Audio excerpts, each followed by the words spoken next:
حضرت عبداللہ ابن عمر ایک اونٹنی پہ بیٹھے تھے، اونٹنی بڑی پیاری لگی، بڑی خوبصورت تھی، بڑی بہترین تھی، بڑی صاف ستھری تھی۔ تو 2-3 دفعہ اپنے غلام سے کہا، یار بڑی پیاری ہے، بڑی خوبصورت ہے، دیکھو اس کا چلنے کا انداز کتنا نرالا ہے۔ آج کل بھی ڈرائیور گاڑی چلاتے ہیں تو کہتے ہیں بڑی ہلکی پھلکی ہے جی، بریکیں بھی بڑی ٹھیک ہیں جی اس کی، فلاں معاملہ بھی اس کا بڑا صحیح ہے۔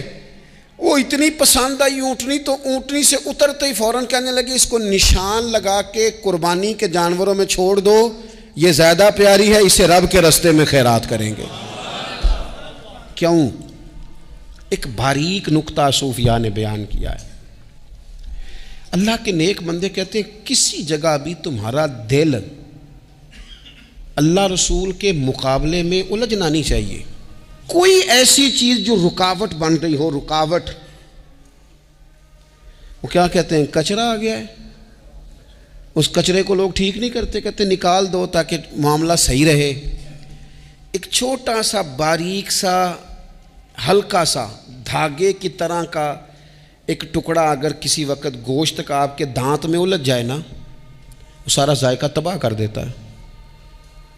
لوگ مختلف چیزیں لے کے خلال کرتے ہیں دانتوں کا تاکہ وہ نکل جائے، کیونکہ ذرا سی بھی چیز اگر کسی جگہ رکاوٹ بن جائے نا، آپ بڑا بہترین کھانا کھا رہے تھے، زبردست غذا آپ کھا رہے تھے، ایک صرف اس میں نا ہلکا سا دانہ ایسا ہے جو سخت تھا، کچرا آ گیا، روڑا آ گیا، تو وہ سارے کھانے کا ذائقہ تباہ کر دیتا ہے۔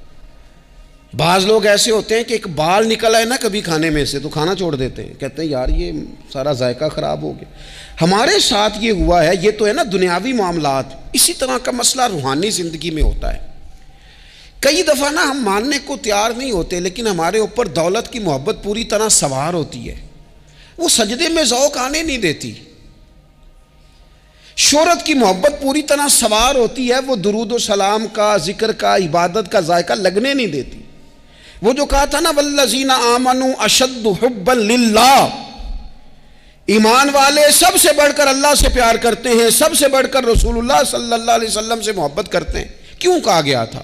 اس لیے کہ ان محبتوں کے مقابلے میں ذرا بھی کوئی اور محبت آتی ہے، روحانی ذائقہ خراب کر دیتی ہے، ہمارا دل نہیں لگتا، ہم بور ہوتے ہیں، ہم پریشان ہوتے ہیں۔ مسئلہ یہ ہے کہ جس دل میں صرف رب رسول کو ہونا چاہیے تھا، وہاں شہرت آ گئی ہے، شہرت کی محبت آ گئی ہے، دکھاوا آ گیا ہے، مال آ گیا ہے، کئی قسم کے ہم نے بت معاذ اللہ اکٹھے کر لیے، اور پھر وہ ساری کیف مستی آئے۔ یہ کیسے ہو سکتا ہے؟